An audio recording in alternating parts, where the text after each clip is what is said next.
Chemistry मास्टरचा नमस्कार. आपण आता थर्मोडायनॅमिक्सचा 31 नंबरचा प्रॉब्लेम बघतोय. याच्यामध्ये काय सांगितलंय तर calculate the maximum work done when 3 mole of idle gas expand असं म्हटलंय. एक्सपान्शन म्हणजे हा पिस्टन हा इथून असं वर जाणार आहे, एक्सपान्शन होणार आहे. From 8 dm³ to 20 dm³ at 298 kelvin temperature isothermally and reversibly. Reversibly शब्द आला की आपला डब्ल्यू मॅक्स असणार आहे. मग आपण गिवन लिहूया. गिवनमध्ये काय काय लिहितो आपण? नंबर ऑफ मोल्स किती आहेत तर 3 आहेत. परत V1 किती आहे 8 dm³. V2 किती आहे तर 12 dm³. टेम्परेचर किती आहे 298 केल्विन टेम्परेचर आहे. आरची व्हॅल्यू किती आहे 8.314 जूल पर केल्विन पर मोल. एवढं गिवन आहे. मग आता काय फाइंड आउट करायचं आहे तर W max is equals to question mark. Formula काय येणार आहे W max is equals to expansion असेल तर minus 2.303 nRT log to the base 10 V2 upon V1. सगळ्या व्हॅल्यूज पुट करूया. मायनस 2.303 इंटू n किती आलाय n 3 आहे into 8.314 into temperature 298 log to the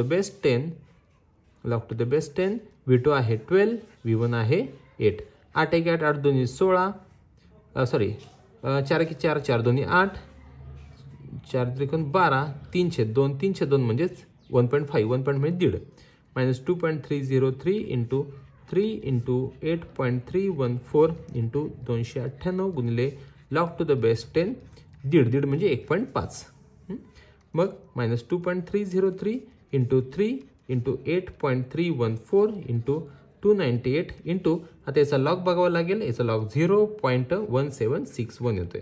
आता ओळीनं 1 2 3 4 5 ह्या 5 ज्या टर्म आहेत ह्या व्हॅल्यूज आहेत तर त्यांचे लॉग बघून त्यांची सम करायची.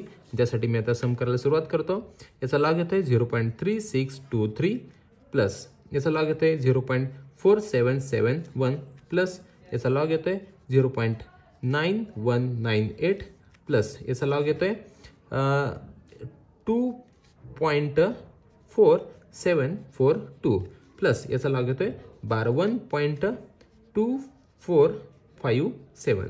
या सगळ्यांची सम करायची. ती सम येते 1974.3. आता याचा बघायचा अँटीलॉग 47चा 9 मध्ये अँटीलॉग बघायचा. तो अँटीलॉग येतोय आपला 3014.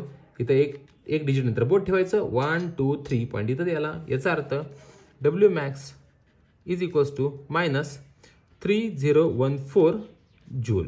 हे त्याचा आन्सर आहे. आपला जो मिळाला तो डब्ल्यू मॅक्स मिळाला. हा डब्ल्यू मॅक्स आहे तो याचा हे आन्सर आहे. हे 31 नंबरच्या प्रॉब्लेमचा आहे थर्मोडायनॅमिक्सचे न्यूमेरिकल्स. थँक्यू.